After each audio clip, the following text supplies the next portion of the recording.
تو اس لیے جو علماء کرام اس مسئلے کے مخالف کہتے نہیں جمعہ جو ہے نا اس کے لیے ایک مسجد کا جامعہ کا ہونا ضروری ہے اور ایک کھلا عام اور اذن عام کا ہونا ضروری ہے، چونکہ اذن عام نہیں رہا لہٰذا جمعہ شرط ختم ہو گئی، جمعے کی شرط اٹھ گئی. تو اصل میں ان کی تعبیر ہے، ہمیں ان کا احترام ہے الحمدللہ. لیکن میں یہ کہتا ہوں کہ اگر یہ اسی طریقے سے غفلتیں اگر سال رہیں، خدا نخواستہ 2 سال رہیں، تو ہم جمعے کو محروم کرتے کرتے مسلمانوں کی عادت ہی نہ بن جائے. اور مجھے اس بات سے ڈر ہے کہ حدیث میں آئے گا کہ ایک وقت حدیث میں ہے، اور یہ حدیث صحیح ہے، کتاب الفطر میں آتی ہے، ساری حدیث کی 6-8 کتابوں میں آتی ہے، بڑی زبردست. میں اس کو ڈرتا ہوں بہت کہ قیامت جمعے کے دن آئے گی اور جمعے کی اذانیں ہوگی، لوگ گھروں سے جمعے کے لیے نہیں جائیں گے تو قیامت قائم ہو جائے گی. تو میں سوچتا ہوں اسی طرح کی کوئی کورونا کی وبا ہوگی اور وہ اس طرح لوگ جناب علی جمعے کے ٹائم اذانیں ہوں گی اور جمعے کو نہیں جائیں گے، یا عادت بنی ہوئی ہوگی کسی وبا سے، وبا تو چلے گی اب لوگ، پھر اس کے بعد عادت بنی ہوگی جمعے کو نہ پڑھنے کی، تو اس وجہ سے وہ جمعے کو نہیں جائیں گے، قیامت ان پہ قائم ہوگی. فرمایا اس دن جس دن سورہ اسرافیل پھونکا جائے گا اس دن لوگ مسجدوں میں جو چلے جائیں گے یا جو اپنے مقام پر جمعہ پڑھیں گے، جمعہ ادا کریں گے، وہ لوگ قیامت کے فتنے سے محفوظ ہوں گے. اللہ ہم کو آسمان میں حفاظت کے ساتھ. اس لیے جمعہ قائم کرو، کیونکہ جمعہ جہاں بھی پڑھ رہے ہوگے اگر اس حالت میں قیامت بھی آ جائے گی تو کم از کم اس حالت میں سیدھے جنت میں تو پہنچ رہے ہوگے. اس لیے میں کہتا ہوں کہ قائم کرو، نشانی ہے. باقی جو علماء کرام کہیں کہ نہیں پڑھنا تو ادب سے جھک جاؤ. یہ نہ کہو جو مفتی صاحب آئے تھے انہوں نے کہا پڑھو، آپ کیوں کہتے ہو نہ پڑھو. علماء کا آپس میں لڑایا نہ کرو، علماء کے اپنے اپنے ذہن ہوتے ہیں. جو بھی علماء ہوتا ہے وہ دیکھو نا، میرا طرف دیکھو نا، جو منع کرتے ہیں میں ان کا بھی احترام کرنے کا کہہ رہا ہوں نا، بولو نا سبحان اللہ. آخری حدیث شریف سنا رہا ہوں، پھر اجازت چاہتا ہوں. حضور علیہ الصلوۃ والسلام نے ارشاد فرمایا ان مما يلحق المؤمن من عمله وحسناته بعد موته. انشاءاللہ نمبر شیپ بہت پیارا آپ کو ملے گا. سبحان اللہ. میرے ساتھ زندہ ہو کر حاضر ہونا ہے.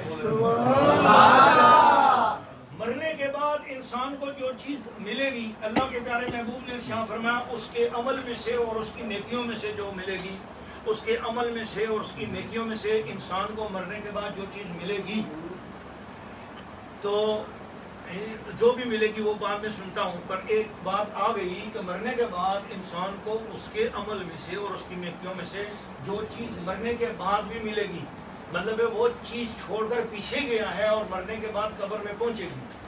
تو انسان کی اپنی چیز اگر پیچھے چھوڑ گیا ہے وہ قبر میں پیچھے سے پہنچ سکتی ہے. سبحان اللہ. سبحان اللہ. کچھ دماغ آپ کا حاضر. الحمدللہ. میں خانہ کعبہ شریف سے بالکل سامنے ایک بک سینٹر تھا، اس سے کتاب لائے اتنی سی. اس کتاب کا نام ہے الدعاء للمتوفى ما ينفع المیت بعد وفاته ہی. اس کا میں اردو میں ترجمہ میں نے کیا ہے. تو اس کتاب کو خانہ کعبہ شریف کے مفتیوں نے اس کے اوپر مہر لگائی ہوئی ہے. سعودی عرب کے سب سے بڑے مفتی نے اس کے اوپر مہر لگائی ہوئی ہے. میں نے ساری مہروں کا فوٹو نکال لیا. اس میں ایک لفظ لکھا ہے کہ جب تم جنازے کو اٹھاتے ہو، حدیث شریف ہے، 6 کتابوں کا حوالہ دے کر ان کا حدیث بالکل ٹھیک ہے، جب تم میت کو اٹھاتے ہو اور اس کی جنازہ جا رہا ہوتا ہے نا، تو وہ جو جنازے پر مسلمان میت جو جنازے پر آپ کے کندھوں پر اٹھی ہوئی ہے نا، اللہ سمع قرع نعالہم، وہ جنازہ اٹھانے والوں کے جوتوں کی آہٹ بھی سن رہی ہوتی ہے. اچھا جی، پھر کیا ہوتا ہے؟ فرمایا جب تم اس کو تدفین کر کے آتے ہو اور واپس پلٹتے ہو، واپس پلٹنے والوں کی بھی جوتوں کی آہٹ وہ اپنی قبر میں سن رہی ہوتی ہے. میں یا رسول اللہ، اس حدیث سے ثابت کیا ہوتا ہے؟ ہمیں کچھ سمجھائیں. ہمیں آقا ہم نے سن لیا ہے، آقا آپ کا فرمان ہے، ہم آپ کے فرمان پہ قربان ہیں، اور آپ میں سے جو زندہ ہیں وہ بھی کہہ دیں ہم آپ کے فرمان پر قربان ہیں. قربان ہیں یا رسول اللہ. جب ہمیں کچھ اس میں سے آپ عطا کرنا چاہ رہے ہیں نا، تو میں نے اپنے بہت ہی پیارے دوست، بلوڈ دوست، اہل حدیث دوست، وہابی دوست سے میں نے عرض کیا. میں نے عرض کیا یہ حدیث آپ کی خانہ کعبہ شریف سے کتاب میں نے لی اور اس میں لکھی ہے، اب آپ کے علماء نے لکھی ہے، میں نے مانی ہے. مجھے ذرا سمجھانا آپ سے ہے کہ مجھے آپ یہ سمجھا دو کہ میت واپس جانے والوں کو جوتوں کی آہٹ سنتی ہے، اس کا مطلب کیا ہے؟ مطلب تو سیدھا سادہ ہے، واپس جانے والے جا رہے ہوتے ہیں، ان کی جوتوں کی آہٹ اس کو قبر میں آ رہی ہوتی ہے. میں نے کہا کچھ اس کا مطلب اور بھی ہے. اچھا آپ بتاؤ. میں نے کہا جی مطلب ہے. حضور نے فرمایا کہ جو جوتے واپس جا رہے ہوتے ہیں نا جی, واپس جانے والے بوجھل قدموں سے جاتے ہیں, غمگین قدموں سے جا رہے ہوتے ہیں, دکھی ہو کے جا رہے ہوتے ہیں کہ آج یہ ہم سے جدا ہو گیا جانے والا, اب زندگی بھر دوبارہ یہ ملاقات نہیں ہو سکتی تھی, تو وہ غمگین قدموں میں سے جاتے ہیں. تو جانے والا خوشی کے حساب سے جائے تو ذرا پٹک پٹک کے قدم چلتا ہے, لیکن جب غم سے چلے نا تو آہستہ آہستہ چلتا ہے, اور وہ زمین پہ پہنتے پٹک پٹک نہیں چلتا, آرام آرام سے چلتا ہے. تو چلتے ہوئے جا رہا ہے تو جوتے کی آواز عموماً چلنے والے کو خود بھی نہیں آ رہی ہے. تو حضور بتانا چاہ رہے ہیں کہ تم ان کے لیے استغفار پڑھنا, اور یہ مت سمجھنا کہ وہ سنتے نہیں ہیں. ارے جوتوں کی آواز تو فضول سی ہے, وہ سنانے کے لیے تھوڑی ہے. جب میت مر جائے نا تو وہ فضول آوازیں بھی سن لیتے ہیں, تو درود و سلام جیسی مقبول آواز قرآن کیوں نہیں سنیں گے, دعا کیوں نہیں سنیں گے. اس لیے ان کے لیے کچھ نہ کچھ پڑھنا. جب وہ جوتوں جیسی فضول آواز سن سکتے ہیں تو پھر تمہارے استغفار اور دعا اور ماشاءاللہ ذکر و اذکار جیسی مقبول آواز بھی وہ سن. یہ میں نے کہا استدلال ہے. تو جدہ شریف کے تھے جو ہمارے اہل حدیث صاحب کا وہاں بھی تھے, تو انہوں نے سنا, سن کے کہنے لگے میں اپنے مولوی سے پوچھوں گا تو پھر بات کروں گا. میں نے کہا ٹھیک ہے, میری طرف سے آپ کو خوشی ہے آپ پوچھیں, لیکن اگر یہ میری بات اگر مولوی صاحب وہ آپ کے نہ مانیں تو ان کو یہ مجھے کہیں کہ پھر مجھے بتائیں اس حدیث کا مطلب کیا ہے. اگر یہ میری بات ٹھیک نہیں ہے پھر آپ کے نزدیک جو بات ہے وہ مجھے سمجھا دیجیے کہ حضور نے اس حدیث میں کیا سمجھایا ہے ہمیں. انہوں نے جا کر بات کی تو مولانا صاحب سے بات کی, لال رومال والے حضرت صاحب سے بات کی, ان سے 2 دن بات ہوتی رہی. آخر میں مولانا صاحب نے کہا یار بتا بریلوی عرب شاہ پر بات تھوڑی تھوڑی ٹھیک کی ہے.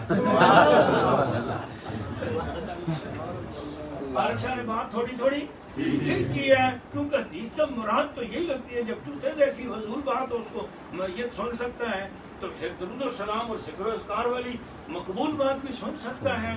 تو اس وجہ اس سے مطلب یہ ہوا ہے مردے سنتے ہیں. میں نے کہا اب اگلا مسئلہ بھی تھوڑی تھوڑی میں نے یہ ٹھیک کی ہے, تھوڑی تھوڑی اگلی بھی سن لو. پھر کیا لگے کیا, میں نے کہا حضور نے یہ بتایا ہے کہ امتی, اے حضور نے امتیوں کی بات کی ہے نا, امتیوں کی بات کی ہے نا, اشارہ کیا ہے جب میرا کلمہ پڑھ لیتا ہے نا تو مردوں میں بھی سننے کی جان آ جاتی ہے, تو کلمہ پڑھانے والے کی شان تھوڑی تھوڑی یہ ٹھیک ہے تو تھوڑی تھوڑی یہ بھی ٹھیک ہے. تو پھر اس نے کہا جی اب اس سے میں بات نہیں کرنے جاتا, آپ کی ساری ٹھیک ہے, آج کے بعد میں اہل سنت و جماعت. تو الحمدللہ جدہ میں ان کا اپنا ہوٹل ہے, تو انہوں نے اس کے اوپر وہ 11ویں شریف کے لیے ایک ڈبہ رکھا ہوا, محفل بھی کرتے ہیں نا, تو 11ویں شریف وہ 2-3 مرتبہ شرتے مرتے آئی پکڑنے کے لیے کہ آپ کیا کر رہے ہیں. وہ کہنے لگے جی قبر میں نا وہ جو جوتوں کی آواز آتی ہے نا فضول, ہم چاہتے ہیں وہاں فضول آواز کے بجائے تھوڑا سا قرآن بھی چلا جائے. بس اتنا سا فرق ہے. اس کو پھر بہت سمجھایا لال بال والوں نے کہ کیا ہو گیا, تو ادھر یہ نظر و نیاز والی طرف کیوں چلے گا. کہا بھائی آپ کے مسلک میں تھا نا تو قبر میں آواز تو آتی تھی, وہ صرف جوتوں کی آتی تھی. اب جس مسلک میں آیا وہاں سے درود و سلام.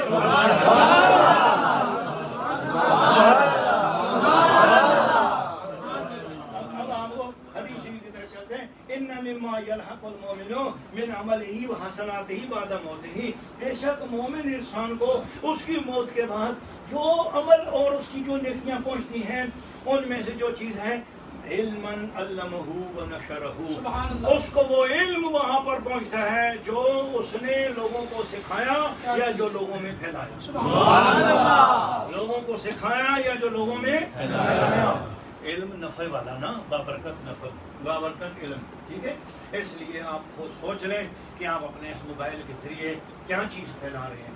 اگر آپ نے کوئی بے حیائی کی چیز پھیلائی وہ بھی قبر میں آپ کو پہنچے گی. اس لیے کوشش کرو اپنے موبائلوں کو پاک صاف رکھو, اپنے موبائلوں کے اندر سے کوئی گندی چیز کسی کو مت سینڈ کرو, کیونکہ یہ موبائل آپ کی قبر میں آپ کے ساتھ پورا سانپ بن کے پہنچیں گے.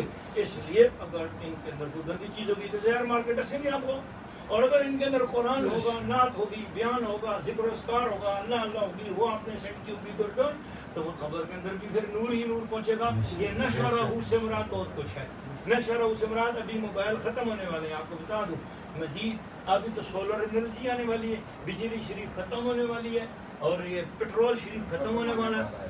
جی پیٹرول شریف کا زمانہ ختم ہونا ہے. میں پیٹرول شریف کے آخری زمانے میں آپ اور میں ہم تشریف فرمائے. ہمارے بچے شاید سنا کریں گے کہ عرب کی سلطنت ہوا کرتی تھی جہاں پہ پیٹرول ہوا کرتا تھا. یہ نشانی کے طور پر کسی جگہ بوتلوں میں پڑا ہوا ملا تو ملا, لیکن آئندہ آنے والا زمانہ سولر انرجی کا زمانہ آنے والا ہے. سولر انرجی پورے ورلڈ میں آنے والی, گاڑیاں سولر پہ ہوں گی, ہر چیز ہوگی. تو یہ جو موبائل شریف ہے نا, یہ اس طرح نہیں رہے گا. موبائل ٹوٹل آپ کے ہاتھ میں آ جائے گا. یہ سولر انرجی کا ہے. یہاں پر آپ کی صرف ایک آپ کو یہاں پر راڈ ہوگا اور موبائل آپ کے ہاتھ میں ہوگا, اور پھر آپ جو نا اس ہاتھ پر ایسے کریں گے لکھیں گے, یہ کچھ کریں گے, ہیلو ہیلو کچھ ہوگا, ادھر ہاتھی کے ہوگا, کوئی مسئلہ نہیں. خالی ایک چھوٹی سی چپ ہوگی, پن ہوگا, اسی کے ساتھ ہوگا. جو کچھ ہوگا اشارے سے لکھ رہے ہوں گے, ادھر دیوار پہ بھی کچھ لکھ رہے ہوں گے, جو کچھ کر رہے ہوں گے وہ آپ سولر کی بنا پر کر رہے ہوں گے پورے ورلڈ میں. تو یہ جو نا اتنے بڑے بڑے نوکیا موقعیاں, تو یہ سیمسنگ یہ سب جو نا یہ سارے قدیموں میں بدل جائیں گے. آج وہ پرانے زمانے کا نوکیا 1310 والا جو ہے وہ سارے قدیموں بن گیا. اس کے ساتھ بادام توڑے جا سکتے ہیں, پھلیاں توڑی جا سکتی ہیں, بس کے علاوہ اور مزید اس سے کوئی کام نہیں لیا جا سکتا ہے. تو اسی طریقے سے یہ بھی جو ہے نا جلد ہی ان کے اوپر بھی جو ہے نا وہ سورج زرد ہونے والا ہے. ان کی اثر کی اذان ہونے کی قریب ہے. لیکن اب میں آپ کہنے کا مقصد یہ ہے کہ آپ لوگ ابھی مزید ماڈرن ہونے والے ہو. مزید ماڈرن ہونے کے بعد آپ سوچ لو یہ چیز ہاتھوں میں آ جائے گی, یہ چیز ہاتھوں میں آ جائے گی. اب آپ قرآن کی آیت پر غور کرو جو آج سے 20-25 سال بعد آپ کو سمجھ آئے گی.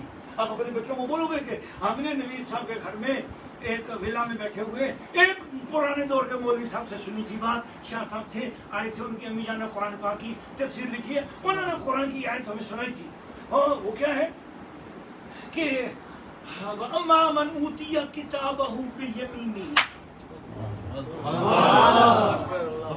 ہم میں جس شخص کو بھی کتاب اس کی دیں گے اس کے دائیں ہاتھ میں, سبحان اللہ, فسوف یحاسب حسابا یسیرا, اس کا حساب بہت آسان ہوگا. واما من اوتی کتابہ شمالہ, جس شخص کا نامہ اعمال دائیں ہاتھ میں دیا جائے گا, سوف یصلیٰ سعیرا, پھر وہ جہنم کی بڑھتی ہوئی آگ میں ڈالا جائے گا. وَيَدْعُو ثُبُورًا, اور اس وقت وہ اللہ سے موت مانگے گا, اے اللہ مجھے مار دے. لیکن یہ کیا ہے, کہا جائے گا ہاں مقرؤ کتابی, یہ تمہارا اپنا نامہ اعمال ہے, خود پڑھو جو تم نے کیا ہے. پڑھو سورۃ یاسین. اللہ تعالیٰ نے کہا یوم نختم علی افواہہم, ہم تمہارے منہوں پر اس دن مہر لگا دیں گے, یہ زبان میں بول سکے گی. وتکلمنا ایدیہم, اس دن ہم سے بات کریں گے تمہارے ہاتھ. وتشہد ارجلہم بما کانوا یکسبون, تمہاری اپنی ٹانگیں گواہی دیں گی اس دن جو کچھ تم نے کر چکا.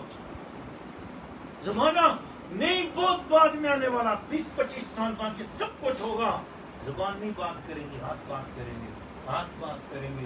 یہ کون سا ہاتھ بات کریں گے, یہی موبائل ہوگا, ہاتھوں والے ہاتھ بات کریں گے. جو کیا ہوگا سامنے آ جائے گا. اس لیے آج سوشل میڈیا کی اتنی بڑی سائنسی ترقی کے باوجود قرآن تمہیں دعوت دیتا ہے کہ جتنی مرضی سائنس ترقی کرے, سائنس کو بہت تھینک یو سائنس بھائی جان, بالکل جتنی مرضی ترقی کر, تجھے ہم موڑ کر حضور کے قدموں میں لے جائیں گے. جتنی مرضی ترقی کرو اس کو لے اپنے قدموں میں رکھ کر اس کو چل میرے ساتھ عمرہ کرنے کے لیے مدینے شریف چلے. سائنس تیرے اندر سے ہم اسلام لائیں گے. تو موبائل ہوا جو مرضی اس کے اندر ایپس آئیں, آپ گندے ایپس کو اٹھا کے پارے پھینکو اور اچھے ایپس قرآن مجید, دین اسلام, جی عقائد کی باتیں, نعتیں, درود و سلام وہ کرو اور وہ سنو اور وہ دیکھو. ہے جی چھری بیسک بری چیز نہیں ہے, اس سے کسی انسان کو قتل کرو تو تب وہ بری ہے. اگر پھل کھاٹ کے کھاؤ تو گناہ ہے. اسی طریقے سے موبائل برا نہیں ہے, اگر اس کے اندر جہنمیوں والی چیزیں دیکھو گے تو جہنمیوں والی معاملہ ہے, جنتیوں والی چیزیں دیکھو گے تو مدینے والا معاملہ ہے. فرمایا ولدن صالحا ترکہ, نیک لڑکا چھوڑ گیا, وہ نیک لڑکا بھی قبر میں فیض پہنچائے گا. ایک تو سنتے ہوئے ذرا سا آپ سنی بن جاتے ہیں, سن ہونے والے, تو دل خفا ہو جاتا ہے ہمارا, اس وجہ سے کہ میں چاہتا ہوں کہ زندہ بندہ بات کر رہا ہوں, زندوں کے سامنے بات کر رہا ہوں. کبھی نہیں سمجھا کہ میرے سامنے آپ پتھر بیٹھے ہوئے ہیں, یہ سمجھتا ہوں مدینہ شریف کے ہیرے. سبحان اللہ. جس نے لڑکا چھوڑا پیچھے, وہ لڑکا بھی قبر میں بھینس پہنچائے گا. سبحان اللہ. لڑکا کیسا ہو؟ صالحن, اولاد ہو مگر نیک. سبحان اللہ. نیک اولاد اور قبر میں بھینس پہنچا رہی ہے. سبحان اللہ. حدیث میں نے آپ کے سامنے حوالہ دیا ہے, امام بہقی شریف نے اسے سنن الکبریٰ میں بیان کیا. یہ حدیث شریف آپ کے سامنے, اور اسے ابن ماجہ نے بیان کیا. اور میں آپ کو سامنے عرض کر رہا ہوں کہ نیک اولاد چھوڑی, رسول اللہ بتا رہے ہیں اولاد کا فائدہ قبر میں ماں باپ کو ہوگا. سبحان اللہ. اولاد کا فائدہ قبر میں ماں باپ کو ہوگا. بس میں نے ایک بار اور یہ جملہ ضرور بولنا ہے تاکہ آپ کے اپنے اندر تجسس پیدا ہو جائے کہ پیر صاحب کیا کہنا چاہ رہے ہیں, مفتی صاحب کیا کہنا چاہ رہے ہیں. ہم غور کر رہے ہیں. تیسری بار ضرور بولوں گا, میں دوسرے کو بولوں گا ضرور, میرا بولنا فرض ہے تاکہ آپ کے دماغ میں اگر کہیں کوئی کھڑکی بند ہے تو کھلنے کے لیے پوری طریقے سے تیار ہو جائے کہ حضور نے فرمایا نیک اولاد کا فائدہ قبر میں ماں باپ کو ہوگا. بس میں نے اس نے سوچا, مجھے بتاؤ جتنی مرضی اولاد نیک ہو جائے ماں باپ سے درجے میں بڑھ سکتی نہیں. سبحان اللہ. سبحان اللہ. میرا فکرہ پھر سنو غور سے. حاجی مجتبیٰ صاحب بڑا پیار سے غور کر رہے ہیں, کہتے ہیں بڑا ہی مزہ آیا حدیث صاحب, آئندہ بھی میں سناؤں گا سب جگہ. چشتی صاحب کو تو مزہ آ ہی رہا ہے, لیکن میں ایک بات کر رہا ہوں نا محبت والوں, میں نے کیا کہا, حدیث ہے میرے سامنے, ابن ماجہ کی آپ کو سنا رہا ہوں, میرے سامنے ہے, ٹھیک ہے. نیک اولاد کا فائدہ ماں باپ کو قبر میں پہنچے گا انشاءاللہ. نیک اولاد کا فائدہ ماں باپ کو قبر میں پہنچے گا. ایک بار اور دہراؤں گا, تکلیف معاف. نیک اولاد کا فائدہ ماں باپ کو قبر میں پہنچے گا. پھر میں بولنا چاہتا ہوں کہ ہم میں سے کوئی بندہ یہاں بیٹھا ہوا ہوں, کھڑا ہو جائے, میں اس کے پاؤں چومنا چاہتا ہوں جو اٹھ کر یہ بولے کہ جی میں اللہ تعالیٰ کی طرف سے اتنا نیک ہوں کہ میں اپنے ماں باپ سے بھی زیادہ بڑھ گیا ہوں درجے میں. کوئی ہے ایسا بندہ؟ کوئی بھی ہم مسلمانوں میں ایسا ہے جو جتنا مرضی نیک ہو جائے, ماں ایک حج نہیں کر سکتی, پتر 100 حج کر لے, پر امی سے آگے بڑھ سکتا ہے. باپ نے بڑے قرآن پاک دنیا میں نہیں پڑھ کے گیا, مسلمان باپ دنیا سے چلا گیا, بیٹا حافظ قرآن ہو جائے, عالم دین ہو جائے, مفسر قرآن ہو جائے, اپنے ابو سے بڑھ سکے نہیں. اس کا مطلب ہے جتنا مرضی ہے نیک ہو جائے پر چھوٹا ہی رہے گا. سبحان اللہ. ماں باپ پھر بھی بڑے رہیں گے, ماں باپ پھر بھی بڑے رہیں گے. یہ چھوٹا ہو کر ان کو قبر میں فائدہ پہنچائے گا. پھر غور کرو, یہ سبحان اللہ. اولاد چھوٹی ہو سبحان کر اللہ. درجے میں چھوٹی ہو کر بڑوں کی قبر میں فائدہ پہنچائے گی. میرے سامنے میں نے تو کسی کا حوالہ سبحان اللہ. میرے پیر صاحب نے کہا, میرے بزرگ صاحب نے کہا, اگر میں بات کروں آپ کو نہیں مانتے, آپ کو ٹھیک ہے چلو میں کوئی بات نہیں کرتا ہوں. میں تو میں سارے پیروں کے پیر کی بات کر رہا ہوں, رسول اللہ کی بات کر رہا ہوں. سبحان اللہ. میرے سامنے بڑی ہے, رسول اللہ فرما رہے ہیں چھوٹے بچے ولدن صالحن نیک ہو, پھر وہ اپنے بڑوں کی قبر میں وہاں فیضان پہنچاتے ہیں ادھر سے زندہ رہ کر. سبحان اللہ. ادھر سے جو زندہ ہے نا, ان زندوں کا یہ غیر ہے. اب امی ابو قبر میں چلے گئے, ان کا ان کے ساتھ جو تعلق ظاہری ہے وہ ختم ہو گیا ہے, مگر اولاد ہونے کی وجہ سے, نیک اولاد ہونے کی وجہ سے, بچی یا بچہ, بیٹا یا بیٹی, پوتا یا پوتی, نواسا یا نواسی, ان کا فیضان اپنے بڑوں کی قبر میں پہنچتا ہے. ان بعد والوں کا فیض ان کی قبر میں پہنچتا ہے. جبکہ یہ درجے میں بھی چھوٹے ہیں, وہ درجے میں بھی بڑے ہیں. اگر چھوٹے لوگ کچھ کام کریں نیکی کا تو ان کا ثواب بڑوں کی قبر میں پہنچ سکتا ہے. تو پھر تو پھر شریعت کے اندر علماء ظاہر نے اس بات کو تسلیم کیا ہے. علماء ظاہر کا جب ایک بات کروں تو اس سے مراد تمام دیوبندی آ جاتے ہیں, تمام مماتی آ جاتے ہیں, تمام اہل حدیث آ جاتے ہیں, تمام جبری عقائد والے سارے آ جاتے ہیں, 1400 سال کے سارے فرقے آ جاتے ہیں. جب میں کہوں علماء ظاہر تو میں نے کہا علماء ظاہر نے کہا جو چیز ممکنات کی دنیا میں ایک طرف سے ممکن ہو وہ دوسری طرف سے بھی ممکن ہوتی ہے, جو ایک طرف سے ممکن ہو دوسری طرف سے بھی ممکن ہوتی ہے. اب اگر ادھر سے ان کو دینا آتا ہے, ادھر سے چھوٹوں کو بڑوں کی قبروں میں دینا آتا ہے, تو اس کا مطلب ہے ان کو لینا آتا ہے. پھر جن کو لینا آتا ہے ان کو دینا جن کو لینا آتا ہے.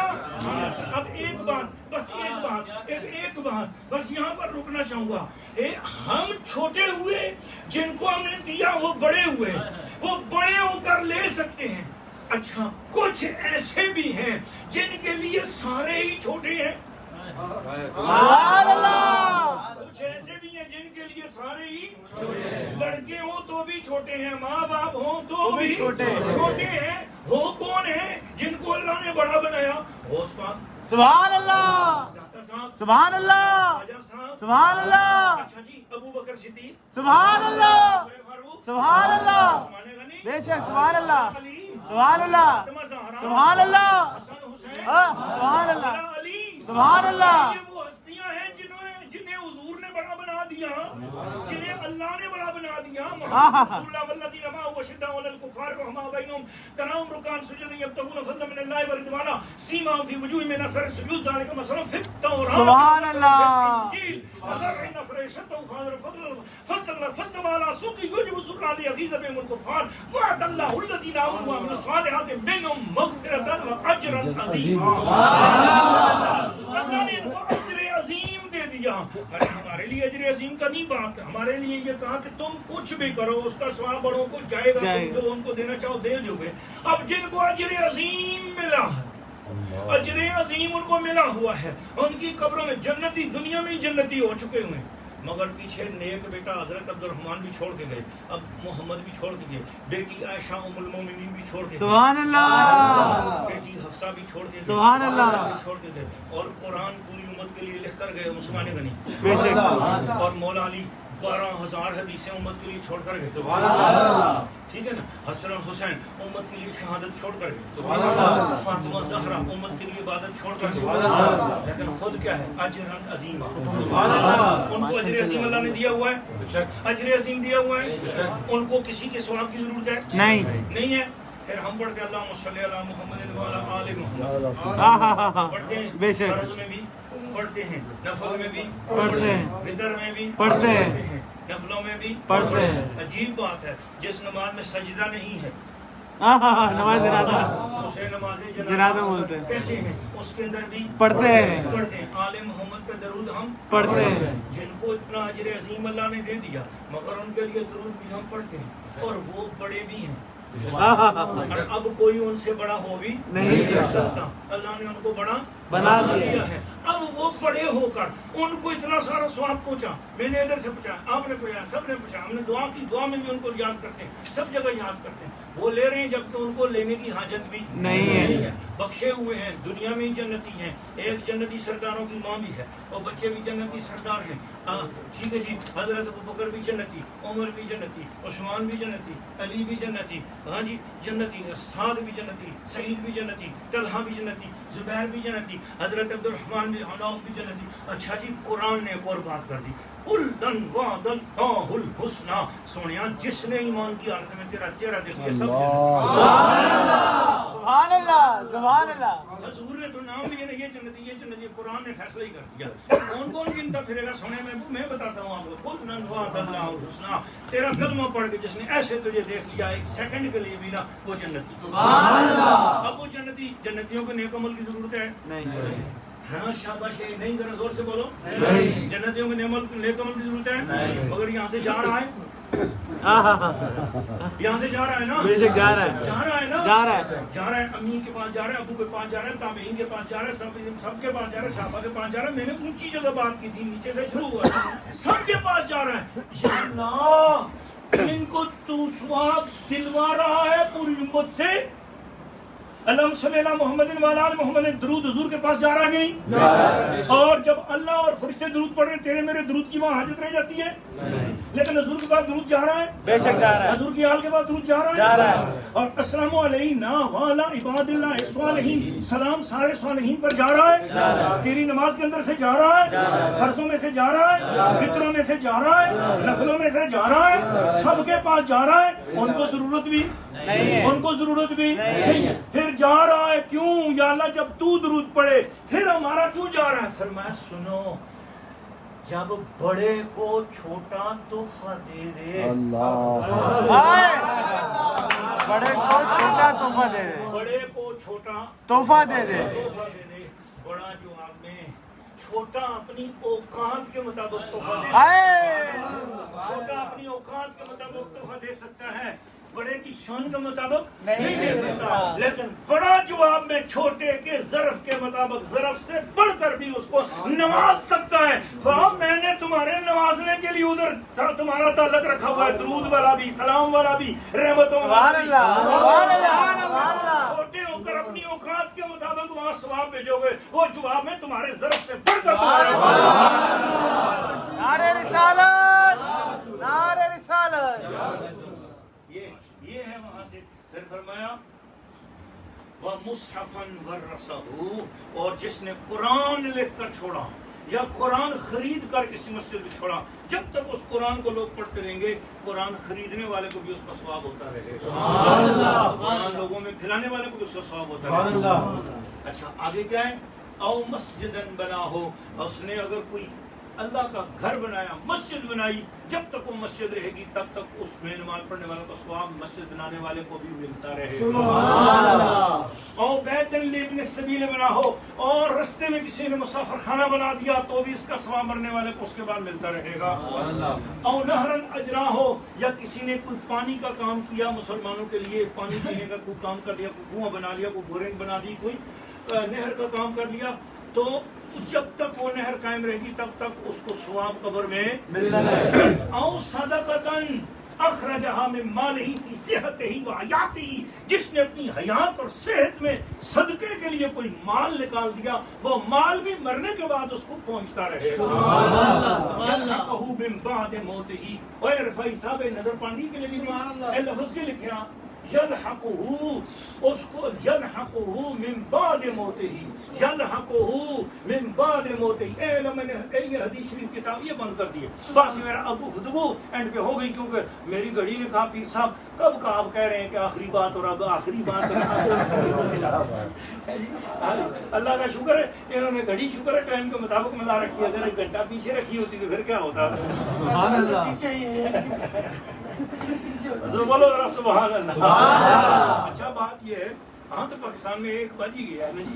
اچھا بس یلحقہ من بعد موتہ، یہ ابن ماجہ کی روایت آپ کے سامنے رکھ کیا. رسول اللہ نے فرمایا مرے گا نا جب بندہ، تو اس کے مرنے کے بعد وہ آ کر اس سے ملے گی، یلحقہ، اس سے الحاق کرے گی، آ کے اس سے وہ چیز آ کر ملے گی. کیا؟ نہر، کنواں، صدقہ، مال، علم، قرآن، دعا، جو بھی کچھ اس نے کیا، ان میں سے کوئی بھی کام کیا، وہ مرنے کے بعد اس کو اس کی قبر میں ملے گی، مرنے کے بعد اس کو اس کی قبر میں ملے گی. یہ میری گفتگو تھی. قرآن پاک پارہ نمبر 15 آیت کا نام بنی اسرائیل، اور اس کی آیت نمبر 19 کا آخری جملہ تھا فَأُولَٰئِکَ کَانَ سَعْیُهُم مَشْکُورًا، ان کی جو کوشش ہے وہ مقبول ہوگی. اس کی تشریح میں یہ حدیثیں سنائی. اب حدیث کا آخری جملہ یلحقہ من بعد موتہ، ان کی موت کے بعد ان کی وہ چیز ان کو ملے گی، موت کے بعد ان کو وہ چیز ملے گی.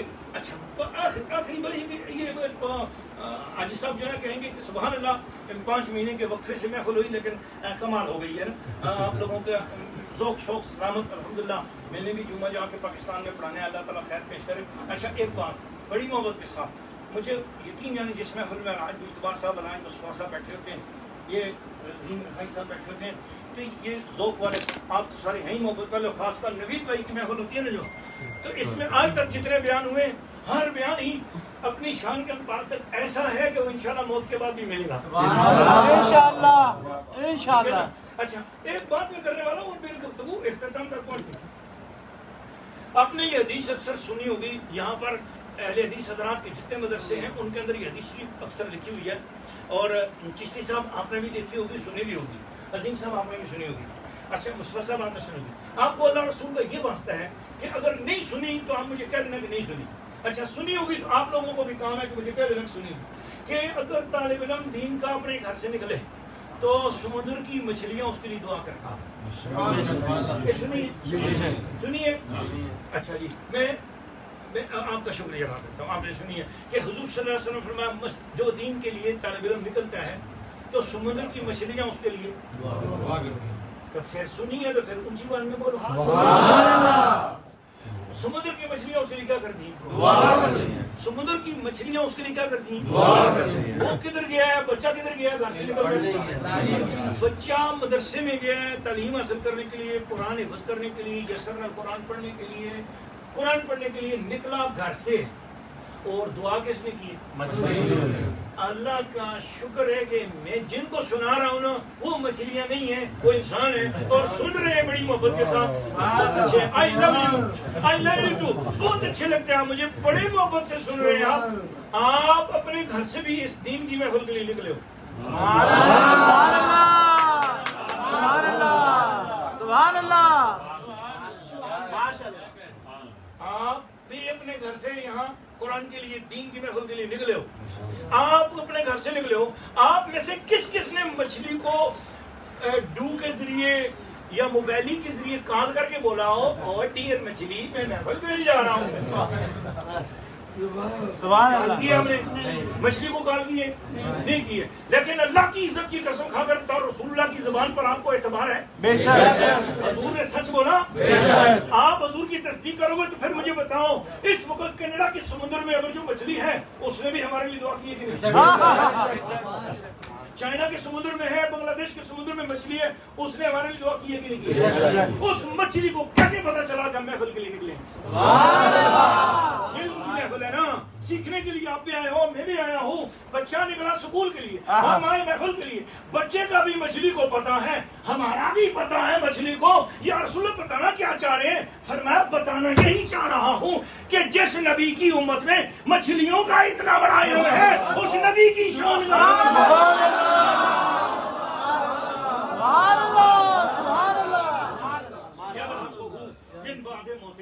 جو مرے گا, مرنے کے بعد اس کی قبر میں بھی اس کو یہ سب چیز ملے گی. قبر میں بھی سب کچھ ملے گا, قبر میں بھی یہ ثواب ملے گا, قبر میں بھی یہ ثواب ملے گا. ثواب کو پتہ ہے میں نے کس کی قبر میں جانا بتانا چاہ رہا ہوں. بے خبر سمجھتے ہیں جو اپنے آقا کو, وہ خود بے خبر ہے, انہیں معلوم نہیں. باخبر آقا نے ثواب کو بھی باخبر کر دیا, مچھلیوں کو باخبر کر دیا. اور دوسری حدیث ہے, پرندے اپنے گھونسلوں میں بیٹھ کر منکار کا لفظ ہے, اپنی چونچیں کھول کر دعا کرتے ہیں ان لوگوں کے لیے جو زمین پہ ذکر کی مجلس سجا دیتے ہیں. ان کو کیسے پتا چلا کہ محفل کہاں ہو رہی ہے؟ بتا رہے ہیں باخبر رب نے امت کے اندر بے زبانوں کو جب باخبر کر دیا ہے تو اپنے غوث پاک کو کتنا علم میں غوث پاک خواجہ غریب نواز کو کتنا نہیں ہوگا. ہم سے نہ پوچھو کہ چھٹی کو مناتے ہو, نہ پوچھو ہم سے کہ نابی 11ویں کو کرتے ہو, نہ پوچھو ہم سے کہ 12ویں کو کرتے ہو. صرف اتنا ہے بستہ اٹھا کے کسی دن سرکار کے فرمان, اللہ کے اختیار, اللہ کی شان کو سمجھنے کے لیے نکلو, تاکہ آپ کو پتہ چلے کہ اللہ دیتا ہے بل یدا مبسوطتان, اسے دینا آتا ہے, کملی والے کو لینا آتا ہے, اسے عطا کرنا آتا ہے. وہ فرماتا ہے ينفق کیف یشاء بل یدا مبسوطتان, اللہ کے دونوں ہاتھ کھلے ہوئے ہیں. ينفق کیف یشاء, جیسے چاہتا ہے خرچ کرتا چلا جا رہا ہے. ایک صحابی نے پوچھا یا رسول اللہ, اللہ تعالیٰ کے خزانے کتنے ہیں, کچھ سمجھائیں نا. یہی بات ہے, یہ لگی ہوئی آنکھ کو تھوڑا سا ایک آخری پھونک مارنا چاہ رہا ہوں تاکہ بھڑکتا ہوا شعلہ آگے بھڑکتا چلا جائے. یہ حضور کے ایمان کی حرارت ہمارے سینوں میں مرتے دم آمین انشاءاللہ. یا رسول اللہ جو لگا گئے ہو آقا لگی ہوئی ہے بجھی نہیں, یہ پیاس لگی رہے بس اس آخری پھونک مار رہا ہوں اپنے اندر کی بجھتی ہوئی شمع کو جلانے کی کوشش کرنے کی ایک آخری جسارت سی ہو رہی ہے محبت کے ساتھ. صرف اتنی آخری سی بات کروں گا. اللہ کے محبوب صلی اللہ علیہ وسلم سے صحابہ کرام نے پوچھا کہ اللہ تعالیٰ دیتا کیسے ہے, اس کی شان کیا ہے, عطا کرنے کی شان کیا ہے. بس آج تک جو شخص یہ کہتا ہے کہ نبی کو غیب کا علم نہیں, نبی حاضر ناظر نہیں, یہ وہ شخص ہے جس کو اللہ کا نہیں پتا, اللہ کی عطا کا علم نہیں ہے. اگر ہم کہیں یا رسول اللہ کو بھی یہاں کہہ دیا, نبی کو بھی یہاں کہہ دیا, تو کہیں شرک نہیں ہوگا. میں نے کہا آپ اس بات کو تو ذرا 2 منٹ کے لیے چھوڑ دو. ساؤتھ افریقہ میں تھا, میں جوہانسبرگ نہیں سوری ماپوتو میں تھا, تو وہاں ایک دوست مصطفیٰ بھائی میرے پاس ہے. انہوں نے مجھے کہا کہ سرکار ایک بندہ ہے اور وہ کہتا ہے کہ میں بڑے بڑے بریلویوں کو جو ہے نا میں اس بات پہ کسی کر چکا ہوں کہ اللہ کو بھی کیا کہتے ہیں, نبی کو بھی کیا کہتے ہیں, تو پھر یہ دونوں تو برابر ہو جاتے ہیں, شرک ہو جاتا ہے, تو اچھی بات نہیں ہے. اس لیے مجھے بریلوی کو جواب نہیں دے سکا, تو بہت سارے بریلویوں کو کچھ کر دیا کہ یہ جو مفتی صاحب آئے ہیں ان کو بھی میری طرف سے پیغام دے دو, اگر ہمت ہے تو مجھ سے بات کریں. میں نے کہا ان کو بولو کہ بکرے کے پائے ہمیں پکاؤ, محفل کرو, میں آتا ہوں. اس نے پکا لیے, ہمیں دعوت دے رہی, ہم ناشتے میں پہنچ گئے. ہم نے آرام سے بیٹھ کر پہلے کہا پہلے ہم گوشت پاکی فاتحہ دے دیں گے اور اس کے بعد جتنا چاہو محفل کرو, پھر دوپہر کے کھانے کا بھی کر ہی لینا. ٹھیک ہے جی جی. تو اس نے پکا لیے, سیٹنگ کر لی, اس کے بعد ہو گیا. ہم نے جناب کھانا کھا لیا, محفل کی. وہ بڑے عجیب سے دل کے ساتھ دعا کرتے رہے کیونکہ لفظ یا رسول کے لیے قبول نہیں تھا, تو یا غوث کے لیے تو ان کو قبول نہیں تھا. میں نے غوث کا نام کے پائے پکوائے تھے. اس کے بعد پھر وہ جب بیٹھے تو کہنے لگے جی کہ حضرت میرا سوال ہے. میں نے کہا جی ہاں ہمارا جواب ہے انشاءاللہ, آپ سوال کریں. کہنے لگے اللہ کو بھی کیا کہتے ہیں, حضور کو بھی کیا کہتے ہیں, شرک نہیں ہوتا. میں نے کہا یہ اللہ سے پہلے پوچھنا تھا. سبحان اللہ. کیوں؟ میں نے کہا قرآن میں اللہ نے کہا کل یا ایھا الکافرون, رسول تو بہت بات کی بات ہے, اللہ نے یا ایھا الکافرون کہا ہے کہ نہیں کہا؟ کہتے یہ ہے. میں نے کہا یہ آیت کوئی منسوخ تو نہیں ہے, نہیں منسوخ نہیں ہے. میں نے کہا قرآن میں موجود ہے, قیامت تک کے لیے ہے کہ نہیں ہے, اس زمانے کے کافروں کے لیے بھی تھی کہ نہیں, اس زمانے کے کافروں کو بھی یا پکارا گیا کہ نہیں, جب قرآن اترا ابھی جو کافر پیدا نہیں ہوئے تھے وہ بھی اس آیت میں آئے تھے کہ نہیں. ہاں جی آگے میں نے کہا اب جو کافر مر گئے وہ بھی اس یا میں ہے کہ نہیں. اگر یار کافروں کو قرآن میں یا کہنے سے شرک نہیں ہوتا تو اللہ کے حبیب کو یا کہنے سے سبحان اللہ. اوپر اٹھا جوڑ کر کہنا پیر صاحب اب دوپہر میں 11ویں کا دعا میری طرف سے. آج تک ماشاءاللہ میری بیعت بھی ہو گئی, ان کی بیوی بھی بیعت ہو گئی, وہ چائنا کی تھی وہ بھی بیعت ہو گئی, الحمدللہ فیملی بھی ساری بیعت ہو گئی اللہ تعالیٰ کی مہربانی سے. میں نے کہا یا اللہ تیری عطا کیا ہے, تیری شان کیا ہے. اللہ کی شان سے سمجھو, جب اللہ کی شان سمجھو گے تو میں نبی پاک صلی اللہ علیہ وسلم کا حاضر ناظر ہونا, غیب جاننا, یہ قسم بخدا میں باوضو حالت میں قرآن میرے سامنے ہے, میں آپ کو سچ بول رہا ہوں. یہ جو میری محفل ہے فرشتوں کو مدیح پہ حضور کے سامنے پہنچانے کی صرف ڈیوٹی لگی ہوئی ہے الگ سے, سرکار الگ سے. جس طرح اللہ تعالیٰ کے یہاں فرشتوں کی ڈیوٹی اللہ خود جانتا ہے کہ نہیں جانتا, جانتا ہے کہ نہیں جانتا, فرشتے صرف ڈیوٹی کے طور پہ ہیں. اسی طریقے سے سرکار کی بارگاہ میں ڈیوٹی الگ ہے. حضور خود جاننا چاہیں تو پردہ کوئی بھی نہیں, اور شرک بھی نہیں, اس لیے کہ خدا جو کچھ جانتا ہے اپنے علم سے جانتا ہے, اللہ کو کسی نے سکھایا نہیں ہے. اور حضور جو کچھ بھی جانتے ہیں اپنی کوشش سے نہیں جانتے, اللہ کی عطا سے جانتے ہیں. سبحان اللہ سبحان اللہ. اب حضور سے سوال, یا رسول اللہ اللہ کتنا سخی ہے, کتنا غنی ہے, اس کا جواب سن لو. پھر آج کے بعد جب بھی کوئی آپ سے جھگڑا کرے اس مسئلے پہ, آپ اس کو یہ حدیث سنا دیا کرو. اس سے کہنا جیسے اللہ کی ایک بندے پر یہ عطا ہے اس کی اپنے حبیب پر عطا کتنی ہوگی ذرا سوچ لینا. حضور سے سوال کیا کہ یا رسول اللہ کتنا سخی ہے, کتنا غنی ہے, اللہ کے پاس خزانے کتنے ہیں, اللہ کے پاس خزانے کتنے ہیں. جب ہم نے کہا کہ حضور غیب جانتے ہیں, اللہ کے پاس پھر کیا بچا. لوگ ایسے بولتے ہیں پھر اللہ کے پاس کیا بچا, جب آپ کہتے ہو سب کچھ حضور کے پاس ہے پھر اللہ کے پاس کیا بچا. اس سوال کا جواب یہ حدیث میں آ جائے گا, ذرا زندہ لوگ بولیں گے سبحان اللہ.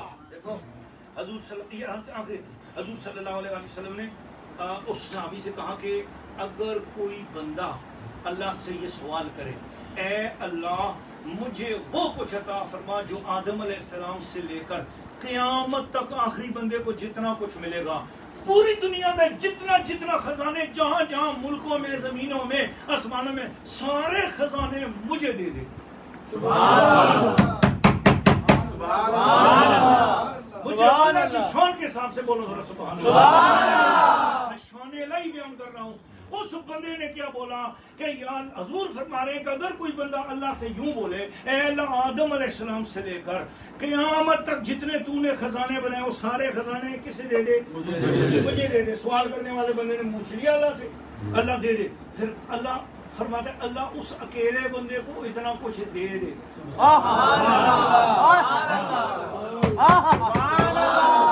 اللہ اس اکیلے بندے کو اتنا کچھ دے دے. اب یہاں سے آگے اللہ کے خزانوں کی سمجھ آپ کو سمجھ آنی ہے اور ہم نے صلاۃ والسلام کے لیے کھڑے ہو جانا ہے جی. آپ کو سمجھ آنی ہے ہم نے اسلام کے لیے کھڑے ہو جانا ہے. اس بندے کو اللہ سارے خزانے دے دے. اس بندے کو اللہ سارے خزانے دے دے. سارا کچھ اللہ اس کو دے دے.